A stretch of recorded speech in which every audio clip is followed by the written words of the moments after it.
ሰላም ጤና ይስጥልን ተመልካቾቻችን የአፍሪካ ሬኔሳንስ ቴሌቪዥን ዜናዎች ከዚህ በማስከተል ይቀርባሉ። በቅድሚያ ማርስተ ዜናዎቹ እንሆ። በደቡብ አፍሪካ የጸረ ስደተኞች ቀነ ገደብ መቃረቡን ተከትሎ የኢትዮጵያ ኤምባሲ አስቸኳይ ማሳሰቢያ አወጣ። ኤርትራ በኢትዮጵያ ያሉ የተለያዩ ግንባሮችን እየተጠቀመች መሆኑን የጠቅላይ ሚኒስትር አብይ አማካሪ ጌታቸው ረዳ ተናገሩ። በኬንያ ከታቀደ ሀገር አቀፍ የተቃውሞ ሰልፍ በኋላ የሀገሪቱን ፖሊስ ወደ ማዕከላዊ ናይሮቢ የሚወስዱ ዋነኛ መንገዶችን ዘግቷል። ይጠብቁን።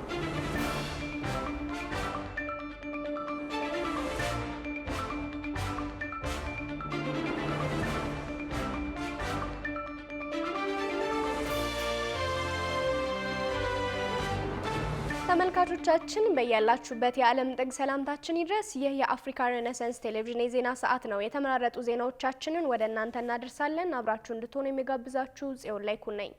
ወደ ቀዳሚው ዜናችን ስናልፍ በደቡብ አፍሪካ የጸረ ስደተኞች ቀነ ገደብ መቃረቡን ተከትሎ የኢትዮጵያ ኤምባሲ አስቸኳይ ማሳሰቢያ አውጥቷል።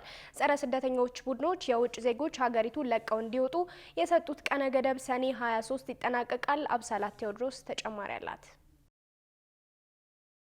በደቡብ አፍሪካ ማርች ኤንድ ማርች እንዲሁም ኦፕሬሽን ዱዱላ የተሰኙ የጸረ ስደተኞች እንቅስቃሴ ቡድኖች ህጋዊ ሰነድ የሌላቸውን የውጭ ሀገር ዜጎች እስከ መጪው ማክሰኞ ሰኔ 23 ቀን 2018 ዓ.ም ድረስ አገሪቱን ለቀው እንዲወጡ ቀነ ገደብ አስቀምጠዋል። ይህን ቀነ ገደብ ተከትሎም በፕሪቶሪያ የሚገኘው የኢትዮጵያ ኤምባሲ ባወጣው መግለጫ በሀገሪቱ የሚገኙ ኢትዮጵያውያን ላይ የደህንነት ስጋት ሊፈጠር እንደሚችል አስጠንቅቋል። ኤምባሲው ከደቡብ አፍሪካ መንግስት ጋር አስፈላጊውን ግንኙነት እያደረገ መሆኑን ቢገልጽም አሁንም በስደተኞች ላይ ህገወጥ ድርጊቶችና ጥቃቶች ሊፈጸሙ የሚችሉባቸው አዝማሚያዎች መኖራቸውን አልሸሸገም። በመሆኑም ኢትዮጵያውያን የዕለት ተዕለት እንቅስቃሴያቸውን እጅግ ጥንቃቄ በተሞላበት ሁኔታ እንዲያከናውኑ እንዲሁም በአካባቢያቸው ከሚገኙ የመንግስት አካላት እና የኢትዮጵያውያን ኮሚኒቲ አደረጃጀቶች ጋር የቅርብ የመረጃ ልውውጥ እንዲያደርጉ አሳስቧል። ስጋቱ መሬት የነካ መሆኑን የሚያሳየው ከ2 ወራት በፊት ብቻ 4 ኢትዮጵያውያን በቀናት ልዩነት መገደላቸው ነው። ይህን ተከትሎም የኢትዮጵያ ኤምባሲ የደቡብ አፍሪካ መንግስት በአስቸኳይ እርምጃ እንዲወስድና ልዩ ጥበቃ እንዲያደርግ መጠየቁ ይታወሳል። የጸረ ስደተኛ እንቅስቃሴው ከፈጠረው ከፍተኛ ስጋት አኳያ እንደ ናይጄሪያና ጋና ያሉ ሀገራት ዜጎቻቸውን ከደቡብ አፍሪካ እስከ ማስወጣት መድረሳቸው የሁኔታውን አሳሳቢነት ያሳያል። በጉዳዩ ላይ ጣልቃ የገባው የአፍሪካ የሰብአዊና ሰዎች መብቶች ኮሚሽን በበኩሉ የተደራጁ ቡድኖች በሌሎች አፍሪካውያን ላይ ያስቀመጡትን ቀነ ገደብና የማስፈራራት ድርጊት አጥብቆ አውግዟል። ስደተኞችን በተመለከተ ህግ የማስከበር ኃላፊነት የህጋዊ የመንግስት ተቋማት እንጂ የቡድኖች አለመሆኑን ያስታወሰው ኮሚሽኑ የደቡብ አፍሪካ መንግስት በእነዚህ ቡድኖች ላይ ጠንካራ እርምጃ እንዲወስድና ለስደተኞች የሚያደርገውን ጥበቃ እንዲያጠናክር አሳስቧል። ኤምባሲው እንዳሳሰበው በደቡብ አፍሪካ በተለያዩ ግዛቶች የምትገኙ ኢትዮጵያውያን በተጠቀሱት ቀናት በተለይም የንግድና የእንቅስቃሴ ቦታዎች ላይ ከፍተኛ ጥንቃቄ እንድታደርጉና ከኢትዮጵያውያን ማህበረሰብ መሪዎች ጋር በመቀናጀት ራሳችሁን ከጥቃት እንድትጠብቁ እኛም በአርትስ ቴሌቪዥን ስም መልእክታችንን እናስተላልፋለን። ኤርትራ በኢትዮጵያ ያሉ የተለያዩ ግንባሮችን እየተጠቀመች መሆኑን የጠቅላይ ሚኒስትር አብይ አማካሪ ጌታቸው ረዳ ተናገሩ። የኤርትራ ሰራዊት የኢትዮጵያ መከላከያ ፊት መቆም አይችልም ያሉት አቶ ጌታቸው ይልቁንም በየግንባሩ ያሉትን አክራፊ ኃይሎች በመጠቀም የሚያስፈጽሙት ዓላማ ላይ ነው መስራት ያለብን ሲሉ ተደምጠዋል። ዝርዝሩን ይዘናል። የጠቅላይ ሚኒስትር አብይ አህመድ የምስራቅ አፍሪካ ጉዳዮች አማካሪ አቶ ጌታቸው ረዳ ከመከላከያ ሰራዊት አመራሮች ጋር በነበራቸው ውይይት ኤርትራ በኢትዮጵያ ላይ ልታመጣ ትችላለች ያሉትን ስጋት የሚመለከት ሰፋ ያለ ማብራሪያ ሲሰጡ ተደምጠዋል። ይህም ማብራሪያ በኢትዮጵያና በኤርትራ መካከል አሁን ላይ ስላለው ፍጥጫ ብቻ የሚያወሳ ሳይሆን ከቀደመው የ100 ዓመት ታሪክ በመነሳት በኢትዮጵያ መንግስታት በኩል ለኤርትራ ጥያቄ ሲሰጥ የነበረው ምላሽ ላለፉት የኢትዮጵያ መንግስታት ውድቀትና መነሳት መንስኤ እንደነበሩ የሚያነሳና በነበሩት ግንኙነቶች ችም ላይ የተመሰረተ ማብራሪያ እንዲሁም በህወሓትና በኤርትራ መካከል ስለነበረው ግንኙነትም ጭምር ያነሳ ነበር። በአሁኑ ወቅትም ቢሆን ከኤርትራ ጋር ያለው ግንኙነት እንዲሁም የወደብና የብሔራዊ ደህንነት ጉዳይ በኢትዮጵያ መንግስት በጥንቃቄ ሊያዝ የሚገባው ነገር እንደሆነም ሲገልጹ ተደምጠዋል። ኢትዮጵያና ኤርትራ በጦርነት አፋፍ ላይ ስለመሆናቸው መገለጽ ከጀመረና የተለያዩ አይነት የጂኦ ፖለቲካ ሂደቶች እንዲሁም ወታደራዊ ሁኔታዎች መታየት ከጀመሩ ሰነባብተዋል። የግጭቱ ሁኔታ ከብዙ የሀገር ውስጥና የቀይ ባህር አካባቢ የፖለቲካ ፍላጎቶች ጋር የተቆራኘ በመሆኑም በአንዱ አቅጣጫ የሚነሳው እሳት ወላፈኑ ሌላውን የሚገርፍ እንደሆነም ሲነገር ቆይቷል። እንደ አቶ ጌታቸው ረዳ ገለጻ ደግሞ ኤርትራ እንደ ግብጽ ሁሉ ዓላማዋን ለማሳካት የምትጥረው በምትገዛቸው ኃይሎች እንጂ በራሷ ሰራዊት አይደለም። አሁንም ቢሆን የኢትዮጵያን መከላከያ ሰራዊት በፊት ለፊት ከመግጠም ይልቅ የመንግስት ተቃዋሚዎችን በመጠቀም ዓላማዋን ለማሳካት ነው የምትጥረው ባይ ናቸው። ለዚህም እንደ ምሳሌ ሲያነሱ አርሚ 7 የተሰኘውን የትግራይ ኃይል ለጀነራል አልቡርሃን እንዲሁም ፋኖን ሸኔን በቤኒሻንጉል ጉሙዝ በኩል ያለውን ግንባርና የተለያዩ ንቅናቄዎችን በመጠቀም ነው ዓላማቸውን የሚያስፈጽሙት ሲሉም ነው የተደመጡት። የኤርትራ ሰራዊት ከግብጽ ትልቅ ትምህርት የተማረው ምንድነው? ዋና ፖለቲካ አጀንዳቸውን የማተራመስ አጀንዳቸውን በርካሽ የማስፈጸም ትልቅ ብቃት አዳብረዋል። ከኢትዮጵያ መከላከያ አንጻር መቆም የሚያስችል አቅም የለውም። አሁን ራሱ ምዕራብ ትግራይ ነጻ አወጣለሁ የሚል ኃይል ውጊያ እንዲያደርግ የሚጠበቅበት ደማዚን ነው። ታርቃለህ ወሎ ነው ከፋኖ ጋር ጥመዱ የሚለው ወሎ ከምስራቅ አማራ ፋኖ ጋር ሆናችሁ ወደዛ ሄዱ ነው። ምክንያቱም ከኤርትራ ድንበር በተቻለ መጠን ማራቅ አለበት። አሁንም የሚተጉለት አይጠፉም። ፋኖ ይላል፣ ሸኔ ይላል፣ ቤኒሻንጉል ምናምን ንቅናቄ ይባላል። የሆነ ንቅናቄ አልፋቤት ሱፕ ነው የሚሉት ፈረንጆቹ። አልፋቤት ሱፕ ኦፍ ኢትዮጵያን ሊበሬሽን ፍሮንትስ ይዘህ ነው ኢትዮጵያን ለማተራመስ ጥረት የሚደረገው። አቶ ጌታቸው አክለውም የሀገር ደህንነት ጉዳይ ስጋት ብዙ ትንታኔ የሚፈልግ አይደለም። በተግባር በተደጋጋሚ እየታየ እንደመጣው የኤርትራ ዓላማ ኢትዮጵያ ውስጥ ምንም አይነት የተረጋጋ ሁኔታ እንዳይኖር ማድረግ ነው። ስለዚህ ኢትዮጵያን የውስጥ አኩራፊዎች በማደራጀት ለሚፈጥሯቸው ስጋቶች ነው ቅድሚያ ልንሰጥ የሚገባው ሲሉም ነው የተደመጡት። ኢትዮጵያ ውስጥ ያሉ ዲስግረንትልድ አኩራፊ ኃይሎችን በማደራጀት ኢትዮጵያ ውስጥ ምንም አይነት ስቴቢሊቲ እንዳይኖር ማድረግ ነው ትልቁ ስጋቱ። በእኔ እምነት የኤርትራ መንግስት በቀጥታ ኢትዮጵያን የመውረር ብቃት ሊኖረው የሚችለው የኢትዮጵያ ውስጥ አቅም እንዲዳከም የጀመራቸው ስራዎች ተጠናክረው ከቀጠሉት ብቻ ነው። ከዚህ ውጭ ዴሞግራፊክ አድቫንቴጅ የለውም፣ ሚሊተሪ አድቫንቴጅ የለውም፣ ቴክኖሎጂካል አድቫንቴጅ የለውም። ያንን ለማድረግ ዋናው ስጋት እኔ የሚታየኝ በሱዳንም በኩል ያርገው በሌሎች አካባቢዎች የሚያርገው የኢትዮጵያን የውስጥ አኩራፊዎች በማደራጀት የሚፈጥራቸው ስጋቶች ናቸው ቅድሚያ ልንሰጣቸው የሚገባው። አቶ ጌታቸው በዚሁ ንግግራቸው የኤርትራ ፕሬዝዳንት ባይኖሩ ኤርትራ እንደ ሀገር ልትቀጥል አትችልም፣ ለእርሱም ዝግጅት ማድረግ አለብን ሲሉም ነው የተደመጡት።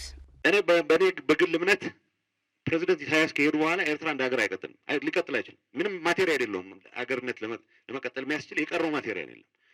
ለዛ ምን ያክል ዝግጅት ማድረግ አለብን የሚለው ዲፕሎማቲካሊም፣ ኢኮኖሚካሊም፣ ፖለቲካሊም ሬዲ መሆን መቻል አለብን። የተከበራችሁ ተመልካቾቻችን ቀጣዩ ዜናችንን የምናቀርብላችሁ ከጎረቤት ሀገር ኬንያ ነው። ኬንያውያን ወጣቶች ከ2 ዓመት በፊት ያካሄዱትን ታሪካዊ የጸረ መንግስት ተቃውሞ ሊዘክሩ ቢሞክሩም በጸጥታ ኃይሎች ከፍተኛ የኃይል እርምጃና ክልከላ ገጥሟቸዋል። የፈረንሳይ ዜና ወኪል ኤኤፍፒ ዘገባን ዋቢ አድርገን የሚከተለውን አጠናቅረናል። በእውቀቱ አዝመራው ተጨማሪ አለው። የኬንያ ፖሊስ ትላንትና ሐሙስ ወደ መዲናዋ ናይሮቢ ማዕከላዊ ክፍል ሲቢዲ የሚወስዱትን እንደ ቲካና ሞምባሳ ያሉ ዋና አውራ ጎዳናዎችን በመዝጋት ከተማዋን በከፍተኛ ጥበቃ ስራ ውሏል። የጸጥታ ኃይሎች የትላንትናውን የተቃውሞ ሰልፍና የዝክር መርሃ ግብር ገና ሲጀምር ለማስቆም አስለቃሽ ጢስ የተጠቀሙ ሲሆን የደንብ ልብስ ባለበሱ የጸጥታ አባላት ጭምር ህዝቡን ለማስፈራራት ሞክረዋል። የሀገሪቱ የሀገር ውስጥ ጉዳይ ሚኒስቴር ኪምጁምባ ሙርኮመን እንደገለጹት ትላንትና በተደረገው ዘመቻ በሀገር አቀፍ ደረጃ 355 ሰዎች በቁጥጥር ስር ውለዋል። እርምጃ የተወሰደው ወንጀለኞች ንብረት ሊዘርፉ ነው በሚል የደህንነት መረጃ መነሻነት መሆኑንም ሚኒስቴሩ ተናግረዋል። ትላንትና ሊዘከር የታሰበው ይህ ቀን እንደ አውሮፓውያን አቆጣጠር በሰኔ 2024 ኬንያውያን ጄንዚ በመባል የሚታወቁት ወጣቶች የጎሳ ልዩነታቸውን ወደ ጎን ትተው የኑሮ ውድነትንና አዲሱን የግብር ጭማሪ በመቃወም ያደረጉትን ትልቅ ህዝባዊ ማዕበል የሚያስታውስ ነው። በወቅቱ ወጣቶቹ አወዛጋቢውን የፋይናንስ ረቂቅ አዋጅ ከመቀልበስ ባለፈ ፓርላማውን እስከ መቆጣጠር ደርሰው ነበር ተብሏል። ሆኖም ይህ የነጻነት ጥያቄ ከፍተኛ ዋጋ አስከፍሏቸዋል። የፖሊስ ተቆጣጣሪ ተቋማት መረጃ እንደሚያሳየው በ2024 እና በ2025 በተደረጉ ተመሳሳይ ሰልፎች ቢያንስ 127 ሰዎች በጸጥታ ኃይሎች ተገድለዋል። የትላንትናውን ጥብቅ የፖሊስ እገዳ ጥሰው ፓርላማው አካባቢ የደረሱ ጥቂት አክቲቪስቶችና የሟች ቤተሰቦች ይህች ሀገር የፖሊስ ሀገር አይደለችም በማለት ድምጻቸውን አሰምተዋል። የአምነስቲ ኢንተርናሽናል እና የካቲባ ኢንስቲትዩት የመሳሰሉ የሰብአዊ መብት ተቋማት በበኩላቸው መንግስት ሀገሪቱን በመዝጋት በሚሊዮን የሚቆጠሩ ዜጎችን ከስራና ከአስፈላጊ አገልግሎቶች ማስተጓጎሉን ኮንነዋል። ፕሬዚዳንት ዊሊያም ሩቶ ከዚህ ዝክር ቀደም ብለው ባለፈው ሳምንት ባደረጉት ንግግር ዜጎች ሰላማዊ ተቃውሞ የማድረግ መብት እንዳላቸው ጠቅሰው ነገር ግን ከ2017 እስከ 2025 ባሉት ዓመታት ለተጎዱ ወደ 2000 ለሚጠጉ ዜጎች የሚከፋፈል $15 ሚሊዮን ካሳ መመደቡን አስታውቀው ነበር። ሩቶ ካሳው የነፍስ ዋጋ አይደለም፣ ቁስልንም አይሽርም ቢሉም የመብት ተሟጋቾች ግን አሰራሩ ግልጽነት ይጎድለዋል በማለት ተችተውታል። በቀጣይ ዓመት ምርጫ የሚጠብቃቸው ፕሬዚዳንት ሩቶ ቃል የገቡትን የኢኮኖሚ ማሻሻያ አላመጡም። እንዲሁም በሙስናና በአፈና ተሳትፈዋል በሚል በተለይ በወጣቱ ጄንዚ ዘንድ ከፍተኛ ተቃውሞ እየገጠማቸው ሲሆን ይህ ሁኔታም በኬንያ ፖለቲካ ውስጥ መጪው ጊዜ ፈታኝ እንደሚሆን ጠቋሚ ነው። ተመልካቾቻችን የዛሬ የዜና ወጃችን ውስጥ ከተለያዩ የዓለማችን ክፍሎች የተሰበሰቡ አዝናኝ አስተማሪና አግራሞትን የሚያጭሩ እውነቶችን በድንቃ ድንቅ ዜና መሰናዷችን ይዘንላችሁ ቀርበናል። መነሻችንን ከራሳችን አህጉር አፍሪካ እናደርግና ወደ ኤዥያ እንዲሁም አውሮፓ ተጉዘን በመጨረሻም ህንድ ላይ እናርፋለን። ለአርትስ ቴሌቪዥን የድንቃ ድንቅና ዓለም አቀፍ ዜናዎች ዝግጅት ዲቦራ ዳዊት። A unique and heartwarming love story has captured attention online. መነሻችንን ከፍተኛ የመንትዮች ልደት ምጣኔ ካላት የናይጄሪያ ኢባዳን ግዛት እናድርግ። በዚች ከተማ ሰሞኑን አንድ ለየት ያለ ሰርግ ተካሂዷል። መንትያ ወንድማማቾች ለመንትያ እህትማማቾች በተመሳሳይ ቀን በተመሳሳይ የሰርግ ስነ ስርዓት ተጋብተዋል። የሙሽሮቹ ስም ሳይቀር ተመሳሳይ መሆኑ ደግሞ ነገሩን ይበልጥ አስገራሚ ያደርገዋል። በዮሩባ ባህል መሰረት የመጀመሪያው መንትያ ታይዎ፣ ሁለተኛው ደግሞ ኬሂንዴ ይሰኛሉ። ታዲያ ሙሽሮቹ ታይዎ እና ኬሂንዴ የተባሉ ወንድማማቾች ታይዎ እና ኬሂንዴ የተባሉ እህትማማቾች ነው ያገቡት። በተመሳሳይ ነጭ የሰርግ ልብስ እና ጥቁር ሱፍ ደምቀው የታዩት እነዚህ ሙሽሮች የሰርጋቸውን ታዳሚዎች በግርምትና በደስታ አስፈንድቀዋል። ሁልጊዜ አብረን ማግባት እና መንትዮችን ማግባት እንመኝ ነበር፣ አሁን ህልማችን እውን ሆኗል ሲል አንደኛው ሙሽራ ደስታውን ገልጿል። ከአፍሪካ ደማቅ የሰርግ ድባብ ወጥተን ወደ እስያ ጃፓን ስናመራ ደግሞ አንዳንዶችን የሚያስጠላ ሌሎችን ደግሞ የሚያስጎመጅ አንድ ለየት ያለ ምግብ እናገኛለን። ናቶ በመባል የሚታወቀው ይህ ባህላዊ የጃፓን ምግብ ከቦካ አኩሪ አተር የሚሰራ ሲሆን የመጠባበቅ ጸባዩ፣ ዝልግልግ ባህሪውና ጠንከር ያለ ሽታው በብዙዎች ዘንድ አከራካሪ ያደርገዋል። ይሁን እንጂ ከኮቪድ-19 ወረርሽኝ በኋላ ሰዎች ለጤናቸው በሚሰጡት ትኩረት መጨመር የተነሳ የዚህ ምግብ ተፈላጊነት በዓለም ዙሪያ ጨምሯል። በአሁኑ ወቅት የጃፓን የናቶ የውጭ ንግድ በ3 እጥፍ ያደገ ሲሆን በተለይም አሜሪካውያን እና ቻይናውያን የምግቡ ዋነኛ ተጠቃሚዎች ሆነዋል። በፕሮቲንና ጠቃሚ ባክቴሪያዎች የበለጸገው ይህ ምግብ ለምግብ መፈጨት፣ ለበሽታ መከላከልና ለአጥንት ጥንካሬ እጅግ ጠቃሚ የሆነ ሱፐርፉድ ማዕረግን አግኝቷል። ምንም እንኳን ሽታውና ቅርጹ ለአንዳንዶች ፈታኝ ቢሆንም ከለመዱት ግን ሱስ እንደሚሆን ተጠቃሚዎች ይመሰክራሉ። Many different topics. Happy also to be an example of not having to choose between being a present minister and a present mother.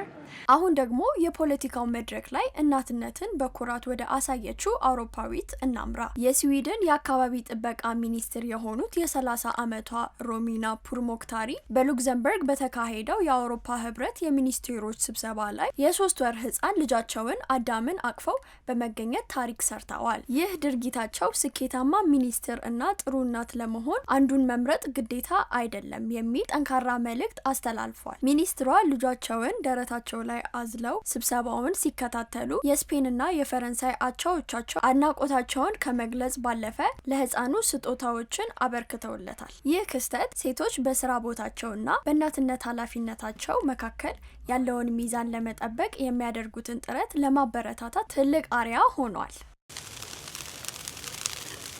በመጨረሻም ብዙዎቻችን በምናባችን ብቻ ወደምናስባት ነገር ግን በህንድ ምድር እውን ወደ ሆነችው ኦርቪል የተሰኘች ከተማ እንውሰዳችሁ። እንደ አውሮፓውያኑ አቆጣጠር በ1968 ዓመተ ምህረት የተመሰረተችው ይህች ከተማ ገንዘብ፣ ሃይማኖት እና የዜግነት ልዩነት የሌለባት የዓለም ህዝቦች በሰላምና በፍቅር የሚኖሩባት ምድራዊ ገነት እንድትሆን ታስባ ነበር የተገነባችው። ከ3300 በላይ ነዋሪዎች ያሏት ይህች ከተማ ነዋሪዎቿ ያለ ደሞዝ በቀን ለ6 ሰዓታት ለማህበረሰቡ እያገለገሉ በምትኩ መሰረታዊ ፍላጎቶቻቸውን በነጻ የሚያገኙባት አስገራሚ ስፍራ ናት። ነገር ግን በቅርቡ የህንድ መንግስት በከተማዋ ላይ የቱሪዝም ማስፋፊያና የፖለቲካ ቁጥጥር ለማድረግ በሚያደርገው ጥረት ይህች የሰላም ከተማ ፈተና ውስጥ ወድቃለች። ነዋሪዎቿ ከግማሽ ክፍለ ዘመን በላይ የገነቡት ነጻ እና ተፈጥሮን ያከበረ የአኗኗር ዘይቤ አሁን ላይ በመንግስት ፖሊሲዎች እና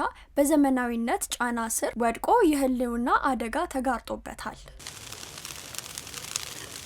ከአፍሪካ መንትዮች ድርብ ደስታ እስከ ጃፓኑ ጤናማ ግን ጠረና ምግብ አውሮፓዊቷ ሚኒስቴር የእናትነት ጀግንነት እስከ ህንዷ ኦርቪል የህልውና ትግል ያቀረብንላችሁ የዛሬው የድንቃ ድንቅ ዜናዎቻችን ከይዘት አጋራችን ኤኤፍፒ ጋር በመተባበር ተሰናድተው የቀረቡላችሁ ናቸው።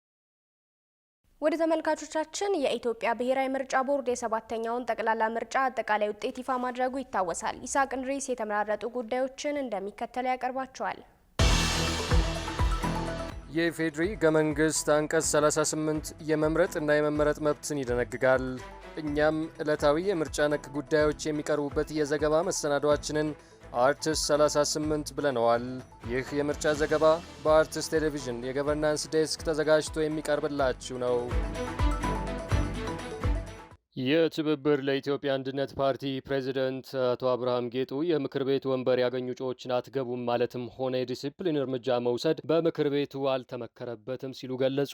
ሰባተኛውን ጠቅላላ ሀገራዊ ምርጫ ተከትሎ በትብብር ለኢትዮጵያ አንድነት ስም የምክር ቤት መቀመጫ ያሸነፉ እጩዎች ወደ ምክር ቤት አይገቡም መባሉንና እርምጃ ይወሰዳል የሚለውን መግለጫ የትብብሩና የመላው ኢትዮጵያ አንድነት ድርጅት መኢአድ ፕሬዚደንት አቶ አብርሃም ጌጡና አንድ በውድድሩ ያሸነፉ እጩ መቃወማቸው ተገለጸ። የትብብሩ ፕሬዚደንት አቶ አብርሃም ጌጡ ማንም ሰው ድምጽ አግኝቻለሁ ብሎ ምክር ቤት ቢገባ መከልከል አንችልም፣ እጩዎችን እንዳትገቡ ማለትም ሆነ የዲሲፕሊን እርምጃ መውሰድን በትብብሩ ምክር ቤት አልተመከረበትም ሲሉ የውስጥ መከፋፈል መኖሩን ፍንጭ ሰጥተዋል ነው የተባለው። ትብብር ለኢትዮጵያ አንድነት ምርጫው ከተጠናቀቀ በኋላ ግንቦት 26 ቀን 2018 ዓ.ም ባወጣው መግለጫ የዘንድሮው ምርጫ ዴሞክራሲን አያዋልድ መፍትሄም አይፈይድ ሲል በጽኑ የኮነነ ሲሆን ውጤቱ ምንም ይሁን ምን ማንኛውም እጩ በትብብሩ ስም ወደ ምክር ቤት ቢገባ ፍጹም ተቀባይነት እንደማይኖረው አስታውቆ ነበር። የትብብሩ ዋና ጸሐፊ ምስጢረ ስላሴ ታምራት በቅርቡ ከሀገር ውስጥ መገናኛ ብዙሃን ባደረጉት ቆይታ ይህንን የትብብሩን ውሳኔ ሳይቀበሉ ወደ ምክር ቤት የሚገቡ እጩዎችን ትብብሩ እውቅና እንደማይሰጥ ገልጸው በዚህ ምርጫ ለተመሰረተ ፓርላማ መግባት በሀገሪቱ ለሚፈጠሩ ምስቅልቅሎች እውቅና መስጠት በመሆኑ ይህንን አንቀበለውም ሲሉ ገልጸው ነበር። የትብብሩን አቋም ተላልፎ ወደ ምክር ቤት እገባለሁ የሚል ካለ የምንቀበለው አይደለም፣ የዲሲፕሊን እርምጃን በትብብሩ ውስጥ የምንወስድ ይሆናል ሲሉም አስጠንቅቀው ነበር። ይሁን እንጂ ይህንን መዋቅራዊ አቋም በግልጽ የተቃወሙት የትብብሩና የመላው ኢትዮጵያ አንድነት ድርጅት መኢአድ ፕሬዚደንት አብርሃም ጌጡ መጀመሪያ እውቅና ባልሰጡት ምርጫ ላይ ግቡ አትግቡ የሚል አታካራ ውስጥ መግባት እንደማያስፈልግ ገልጸው የትብብሩ ምክር ቤት ከተሰበሰበ 2 ወራት ያለፉት በመሆኑ በዚህ ዙሪያ የወሰነው ምንም አይነት ውሳኔ አለመኖሩን አስታውቀዋል። ዲሲፕሊን የሚለውን ዛቻ በተመለከተም ሲያስረዱ ትብብሩ የተመሰረተው ጊዜያዊ ጉዳይን ለማስፈጸም በመሆኑ ከላይ እስከታች ያለ የተዋቀረ መዋቅር እንደሌለውና የዲሲፕሊን እርምጃ የመውሰድ ስልጣን የጥምረቱ ሳይሆን የስምምነት ጥሰቶችን አይቶ እርምጃ መውሰድ የሚችለው የእያንዳንዱ ፓርቲ መዋቅር ብቻ መሆኑን አስገንዝበዋል። በትብብሩ ስም በአዲስ አበባ ምክር ቤት የጉለሌ ምርጫ ክልል ወንበር ያሸነፉት የመኢአድ የድርጅት ጉዳይ ኃላፊና የትብብሩ ምክር ቤት አባል አቶ ሙልጌታ አበበ በበኩላቸው በትብብሩ ስም እርምጃ ይወሰዳል የሚለው ወሬ መሰረተ ቢስና የማህበራዊ ሚዲያ የግለሰቦች አቋም እንጂ የፓርቲ ውሳኔ አይደለም ሲሉ አጣጥለውታል። አቶ ሙልጌታ የኔ አቋም እገባለሁ አልገባም የሚል አይደለም፣ በራሴ ላይ የመወሰን ስልጣን የለኝም፣ ህዝብ አምኖብኝ ኃላፊነቱን ሰጥቶኛል፣ ይህንን እኔም እምቢ የማለት ስልጣን የለኝም ካሉ በኋላ ምክር ቤት አንገባም የሚለው አካሄድ ከ20 ዓመታት በፊት የነበረ ያረጀ ያፈጀና የማያዋጣ አካሄድ ነው ማለታቸውን ኢትዮጵያን ኢንሳይደር ድረገጽ አስነብቧል። በትብብሩ ውስጥ መከፋፈል አለ ወይ ለሚለው ጥያቄም በትብብሩ መካከል መከፋፈል የለም፣ ይልቅስ ችኩልነት አለ ሲሉ ምላሽ የሰጡት አቶ ሙልጌታ ትብብሩን በመወከል ቢወዳደሩም ሁሉንም የምክር ቤት መቀመጫዎች ያሸነፉት ግን የመኢአድ አባላት መሆናቸውን በይፋ ተናግረዋል ነው የተባለው። የኢትዮጵያ ብሔራዊ ምርጫ ቦርድ ይፋ ያደረገው መረጃ እንደሚያሳየው ትብብር ለኢትዮጵያ አንድነት 2 የህዝብ ተወካዮች ምክር ቤትና 6 የክልል ምክር ቤቶች መቀመጫዎችን አሸንፏል። በምርጫው ወቅት ከተጣሩ መረጃዎች 67 በመቶ ህዝብን የሚያሳስቱ ሆነው መገኘታቸው ተጠቆመ። ግንቦት 24 በተካሄደው 7ኛው ጠቅላላ ምርጫ የሐሰተኛ መረጃዎችን ለማጣራት በተሰራው ስራ 67 በመቶ ያህሉ ህዝብን የሚያሳስቱ ሆነው መገኘታቸውን የሰብአዊ መብቶችና ዴሞክራሲ ማዕከል ካርድ አስታውቋል። የማዕከሉ የፕሮግራም ስራ አስኪያጅ ዲቦራ ሳምሶን የክትትልና የማጣራት ስራው በ3 ዋና ዋና ምዕራፎች ተከፍሎ ሲሰራ መቆየቱን ገልጸዋል። በዚህም መሰረት የምርጫውን ሂደት ሰላማዊነትና ፍትሐዊነት ለመጠበቅ ሲባል የቅድመ ምርጫ ወቅት ወቅትና የድህረ ምርጫ ስራዎች በልዩ ትኩረት መሰራታቸውን ተናግረዋል። ማዕከሉ መረጃዎችን ለማጣራት በፌስቡክ፣ ቴሌግራምና ቲክቶክን ጨምሮ በተለያዩ የማህበራዊ ትስስር ገጾች ላይ በዲጂታል ፕላትፎርሞች ወይም መተግበሪያዎች አማካኝነት ቅኝትና ክትትል ሲደረግ መቆየቱንም ነው የጠቆሙት። የመረጃ ማጣራት ስራው ይበልጥ ተአማኒ እንዲሆን በሁለት ዋና ዋና መንገዶች የተከናወነ ሲሆን በተለያዩ ክልሎች የሚገኙ የካርድ የእውነት አጣሪ ቡድን አባላት መረጃዎችን በተለያዩ ቋንቋዎች በማደራጀት ሲያቀርቡ መቆየታቸውን ተናግረዋል። በተጨማሪም በቀጥታ ወደ ስፍራው በመሄድ መረጃዎችን ከአስተማማኝ ምንጮች የማረጋገጥ ስራ መስራታቸውንም ነው ያነሱት። ማዕከሉ ከኢትዮጵያ ብሔራዊ ምርጫ ቦርድ ጋር የቅርብ የስራ ግንኙነት የነበረው መሆኑን አንስተው ለዚሁ ስራ ከተመደበው የቦርዱ ቡድን ጋር በመቀናጀት መረጃዎችን የማረጋገጥ ስራ በጋራ ማከናወናቸውንም አብራርተዋል። ማዕከሉ ባደረገው የክትትልና የማጣራት ስራ ከተመዘገቡት ዋና ዋና ግኝቶች መካከል ከተጣሩት መረጃዎች ውስጥ 67 በመቶ ያህሉ ህዝብን የሚያሳስቱ ሆነው መገኘታቸውንና አብዛኞቹ መረጃዎች ተጠቃሚውን ወይም የማህበራዊ ሚዲያ ተከታዩን ሆን ብለው መስመር የሚያስቱና የተሳሳቱ እንደነበር አመልክተዋል። ይህ የጥላቻና የሐሰተኛ መረጃ ስርጭት በሁሉም 12 ክልሎች እኩል ባይሆንም በተወሰኑ ክልሎች ላይ ግን በስፋትና በከፍተኛ ሁኔታ እንደሚታይ ማረጋገጥ መቻሉን አመልክተዋል። ክቡራትና ክቡራን ተመልካቾቻችን አሁንም የአፍሪካ ሬኔሳንስ ቴሌቪዥን ዜናዎች እንደቀጠሉ ናቸው። ወደ ቀጣዮቹ ጉዳዮቻችን ከመሻገራችን በፊት ይፋ የማህበራዊ ገጾቻችንን ልናስታውሳችሁ ወደድን። በቴሌቪዥን ስርጭት ያለፋችሁን ፕሮግራሞቻችንን ከ1.8 ሚሊዮን በላይ ሰብስክራይበሮች ባሉት አርትስ ቲቪ ወርልድ የዩቲዩብ ገጻችን በኩል ልትከታተሉ ትችላላችሁ። በተጨማሪም በርካታ ተከታዮችን ባፈራንባቸው በፌስቡክ፣ በቀድሞ ትዊተርና በአሁኑ ኤክስ እንዲሁም በቲክቶክና ኢንስታግራም ገጾቻችን በኩል ቤተሰብ መሆን ትችላላችሁ። ከአፍታ ቆይታ በኋላ በአርት ስፔሻል የመረጃ ሰዓታችን ልዩ የመዝናኛ የኪነ ጥበብና የሁነት መረጃዎችን ወደ እናንተ እናደርሳለን። ይጠብቁን። ጃምቦ ሪል ስቴት ከፋስት ፔይ ጋር የአጋርነት ስምምነት ተፈራረመ። የዚህ ስምምነት ዋና ዓላማ በባህር ማዶ የሚኖሩ ትውልደ ኢትዮጵያውያን ከጃምቦ ሪል ስቴት የሚገዟቸውን ቤቶች ክፍያ በቀላሉ መፈጸም እንዲችሉ ማስቻል መሆኑ ተገልጿል።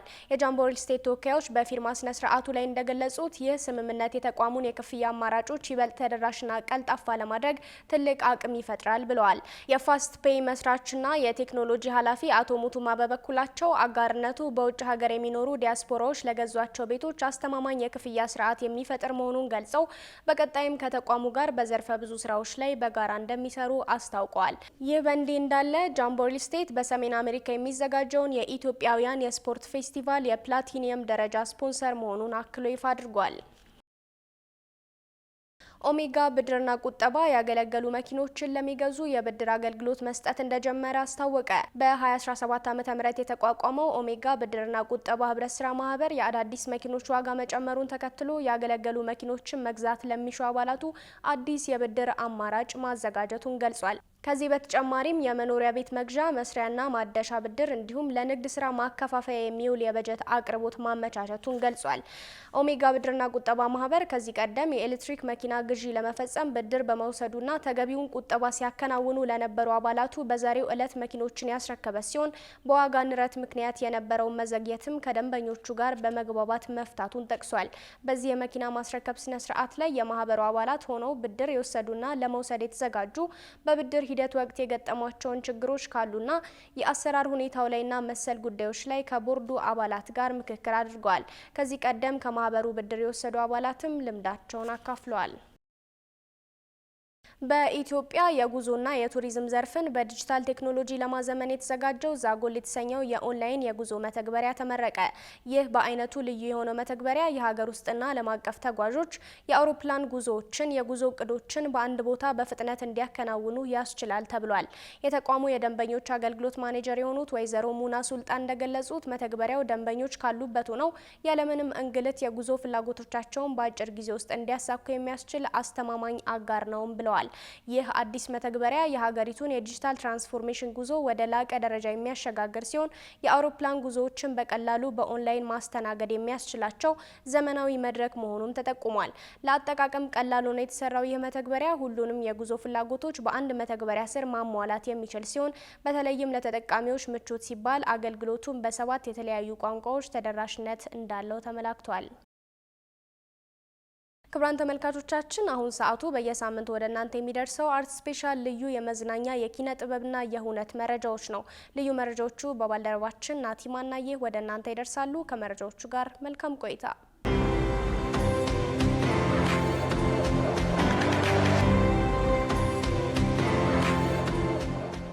የተወደዳችሁ እንዴት ናችሁ?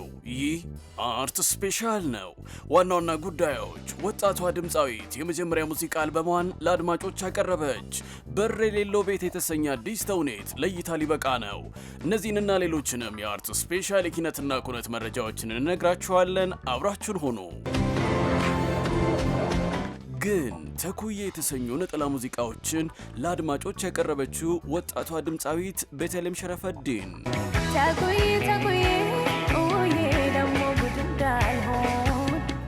ከተከታታይ ነጠላ ሙዚቃዎች በኋላ ዛሬ 40 መሻሹን ሙሉ የሙዚቃ አልበሟን ለአድማጮች አቅርባለች። ይህም የሙዚቃ አልበም ደስተኛ የተሰኘ ርዕስ ወጥቶለታል።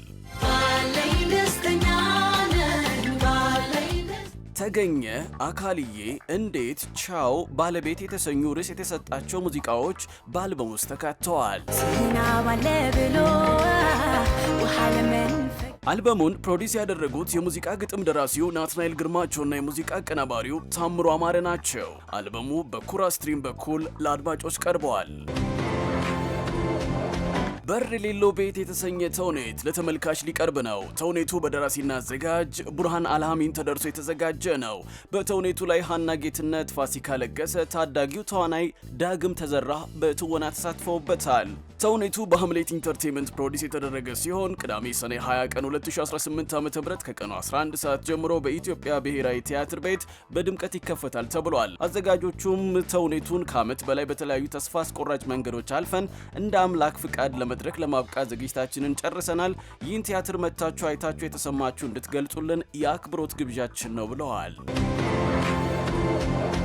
ሳላየት የተሰኘ አዲስ የኮሜዲ ፊልም ለእይታ ሊበቃ ነው። በእውነት መልቲሚዲያ ተዘጋጅቶ በሞሪያድ ኢንተርቴይንመንት የቀረበው የአዲስ ፊልም በመጪው ሰኞ በቀይ ምንጣፍ ስነ ስርዓት ይመረቃልም ተብሏል። በፊልሙ ላይ አርቲስት አለምሰገድ ተስፋዬ፣ ናታይ ጌታቸው፣ መኮንን ለአከ፣ አስቴር አለማየሁ፣ ክላራ ሙሉጌታና ሊና ካሳን ጨምሮ በርካታ ተወዳጅ ተዋናዮች በጥምረት ተሳትፈውበታል። ሳቅን፣ ፍቅርን፣ ያልተጠበቁ ማህበራዊ ክስተቶችን በቤተሰብ ኮሜዲ መልክ የያዘው ይህ ፊልም በመጪው ሰኞ ሰኔ 22 ቀን 2018 ዓ.ም ከ11 ሰዓት ጀምሮ ፍላሚንጎ አካባቢ በሚገኘው አዲሱ የህፃናትና ወጣቶች ቲያትር አዳራሽ በደማቅ ሁኔታ ይመረቃል ተብሏል። በሳሊ ተክለማርያም መሐመድና ዮሐንስ ታፈስ የተዘጋጁ ስዕሎች የቀረቡበት በጊዜ ውስጥ የተሰኘ የስዕል አውደሪ ባሳለፍነው ሮብ በፈንድቃ የባህል ማዕከል ለእይታ ክፍት ሆኗል። አውደሪው በውስጡ የያዛቸው ስዕሎች የሰው ልጅ የውስጥ ስሜት፣ የኑሮ ውጣ ውረድና የጊዜን ጥልቅ ትርጉም በኪነ ጥበብ መነጽር እንደሚፈትሹ ተገልጿል። በጊዜ ውስጥ የስዕል አውደሪ እስከ ሐምሌ 10 ቀን 2018 ዓ.ም ድረስ በፈንድቃ የባህል ማዕከል ለተመልካቾች ክፍት ሆኖ ይቆያልም ተብሏል። በዛጎል የመጽሐፍ ባንክ የሚዘጋጀው ነገረ መጽሐፍት የመጽሐፍት ውይይት ቅዳሜ ሰኔ 20 ቀን 2018 ዓ.ም ከቀኑ 8 ሰዓት ጀምሮ ሚኒሊክ ሆስፒታል አካባቢ በሚገኘው ኤፍኤስኤስ አዳራሽ ውስጥ ይካሄዳል። በዚህ ሳምንት የተመረጠው መጽሐፍ ኢትዮጵያዊ ሀገሩ የት ነው የተሰኘ መጽሐፍ ሲሆን በክብር እንግድነት የመጽሐፉ አዘጋጅ እስከ ዳር ግርማይ ትገኛለች ተብሏል። የዝግጅቱ አወያይ ደራሲ እንዳለጌታ ከበደ ነው። ክቡራትና ክቡራን ተመልካቾቻችን በዚህ ሳምንት ያዘጋጀንላችሁ የአርት ስፔሻል ኪነትና ኩነት መረጃዎች ይህንን ይመስሉ ነበር። ስለተከታተላችሁን እናመሰግናለን።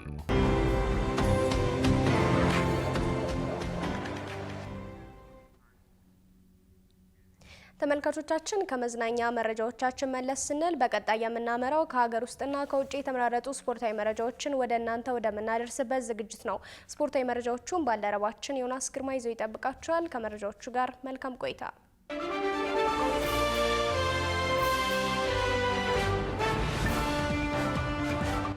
አመሰግናለሁ ጽዮን። ተመልካቾቻችን መረጃዎቻችንን ከሀገር ውስጥ ስናስቀድም 42ኛው የሻምበል አበበ ቢቂላ ማራቶን ውድድር ሰኔ 21 ቀን እንደሚደረግ የኢትዮጵያ አትሌቲክስ ፌዴሬሽን ገለጸ።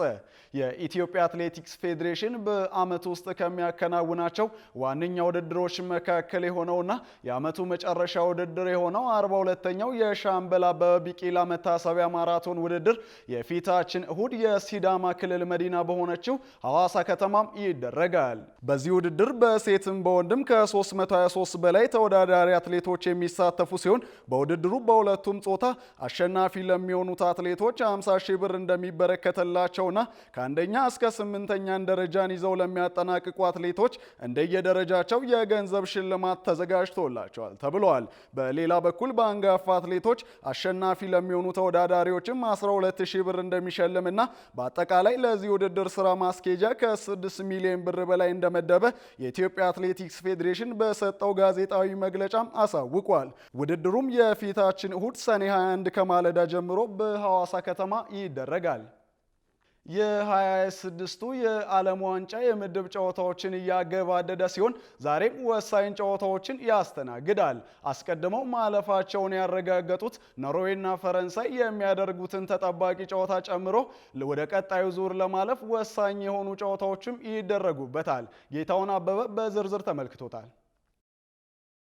የ2026ቱ የዓለም ዋንጫ የምድብ የመጨረሻና ወሳኝ ጨዋታዎች ዛሬ ምሽት ሲቀጥሉ ፈረንሳይ፣ ስፔንና ኖርዌይ ቀድሞ ማለፋቸውን ያረጋገጡ ሲሆን እንደ ቤልጂየም፣ ሴኔጋልና ግብጽ ያሉ ጠንካራ ብሔራዊ ቡድኖች ደግሞ ወደ ቀጣዩ ዙር ለመግባት የሞት ሽረት ፍልሚያ የሚያደርጉበት የምሽቱ አጓጊ መርሃ ግብር ሆኗል። ምሽት 4 ሰዓት ላይ ከምድባቸው አስቀድሞ ማለፋቸውን ያረጋገጡት ፈረንሳይ ከኖርዌይ ሲገናኙ የምድቡ የበላይ ሆኖ ለማጠናቀቅ ወሳኝ ጨዋታቸውን ያደርጋሉ። የመጀመሪያ 2 የምድብ ጨዋታዎችን ያሸነፈችው ፈረንሳይ በኮከቧ ኪሊያን ምባፔ እየተመራች በዘንድሮው የዓለም ዋንጫ ለዋንጫው ከሚጠበቁት ሀገሮች መካከል በቀዳሚነት ትጠቀሳለች።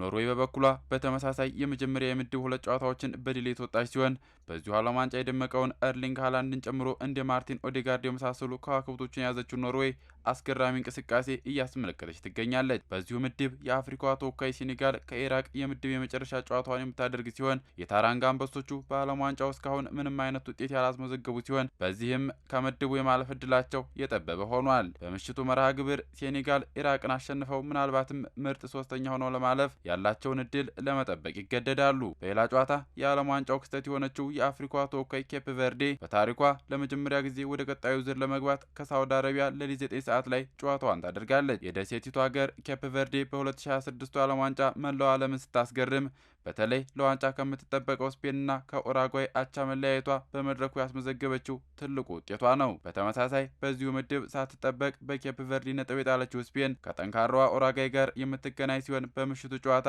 ወደ ቀጣዩ ዙር ለማለፍ ቢያንስ አቻ መውጣት ይጠበቅባታል።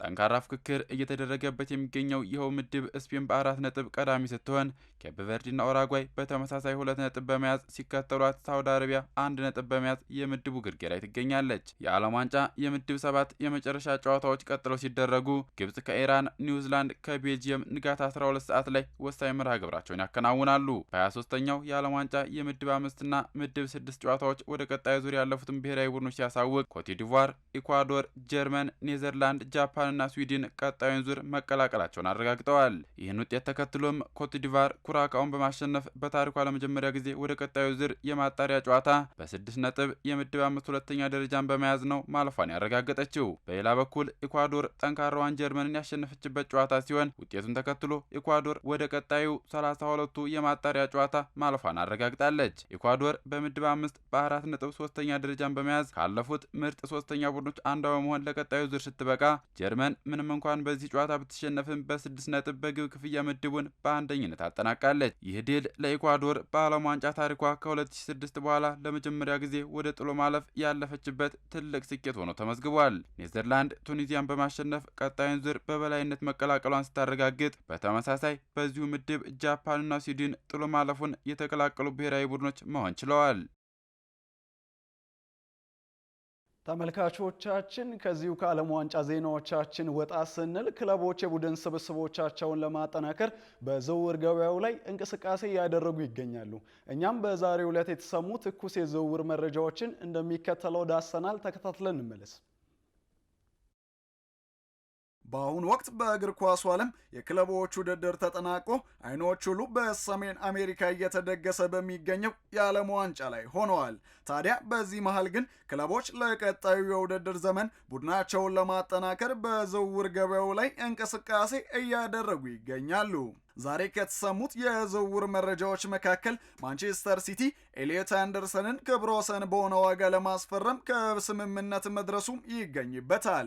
ውሃ ሰማያዎቹ በኖቲንጋም ፎረስት ቤት እጅግ አስደናቂ የውድድር ዓመትን ያሳለፈውን እንግሊዛዊውን አማካኝ ኤሊዮት አንደርሰንን በክለቡ ታሪክ ክብረ ወሰን በሆነ ዋጋ ለማስፈረም ከስምምነት ላይ መድረሳቸውን ስካይ ስፖርትን ጨምሮ በርካታ ታማኝ የሆኑ የመረጃ ምንጮች በሰፊው ዘግበውታል። በበርካታ ታላላቅ ክለቦች በጥብቅ ሲፈለግ የነበረው ይህ ተጫዋች በአሁኑ ወቅት ከእንግሊዝ ብሔራዊ ቡድን ጋር በዓለም ዋንጫው ላይ የሚገኝ ቢሆንም ቀጣይ ማረፊያው ግን ኢታድ ስታዲየም መሆኑም እርግጥ ሆኗል። ተጫዋቹ በቀጣዮቹ ጥቂት ቀናት ውስጥ የመጀመሪያውን የሕክምና ምርመራውን ለማድረግ በኒውዮርክ ከተማ በሚገኝ ሆስፒታል እንደሚገኝም ተሰምተዋል። የሰሜን ለንደኑን አርሰናልን ወደሚመለከቱት መረጃዎቻችን ስናመራ የፕሪሚየር ሊጉ አሸናፊዎች የማጥቃትና የማደራጀት ክፍላቸውን ይበልጥ ለማፈርጠም ከሁለት ታላላቅ ተጫዋቾች ጋር በጽኑ ተያይዘዋል። የመጀመሪያው ተጫዋች የአስቶን ቪላው የፊት መስመር ተዋናይ ሞርጋን ሮጀርስ ሲሆን የሚኬል አርቴታው ስብስብ የተጫዋቹን ሁኔታ በአይነ ቁራኛም እየተከታተለ ይገኛል ተብሏል። በተጨማሪም መድፈኞቹ በዲክላን ራይስ ለሚመራው የአማካኝ ክፍላቸው ተጨማሪ ጉልበት ለመስጠት የኒውካስል ዩናይትዱን አምበል ብሩኖ ጉይማሬሽን ለማስፈረም የመጀመሪያ ይፋዊ 55 ሚሊዮን ፓውንድ የያዘ ጥያቄ አቅርበው ውድቅ እንደተደረገባቸውም ተገልጸዋል። ብራዚላዊው ኮከብ በአሁኑ ወቅት ከሀገሩ ብሔራዊ ቡድን ጋር በዓለም ዋንጫው ላይም ጥሩ ጊዜ እያሳለፈ እንደሚገኝም ተገልጿል።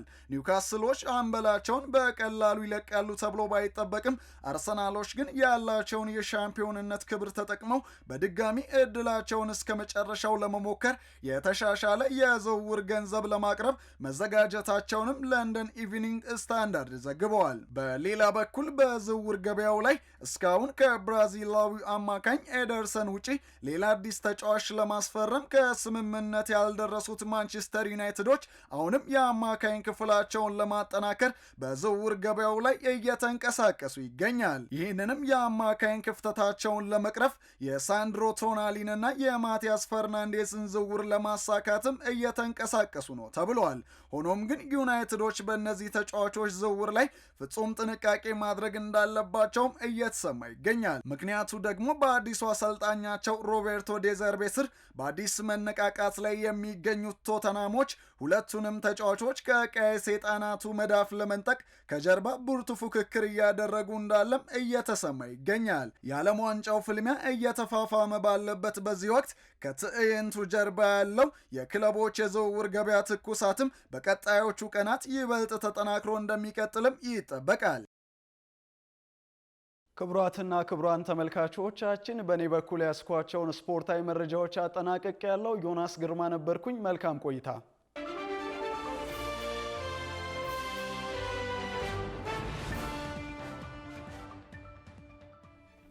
ተመልካቾቻችን የአፍሪካ ሬኔሳንስ ቴሌቪዥን የሰዓቱ ዜናዎች የተከታተላችሁትን ይመስሉ ነበር። ስለሰጣችሁን ጊዜ ከልብ እያመሰገንን ከዜናዎቹ ጋር ጽዮን ላይ ኩን ቆይታ አድርጌያለሁ። ከቀሪ የጣቢያችን ዝግጅቶች ጋር መልካም ጊዜን ተመኘው።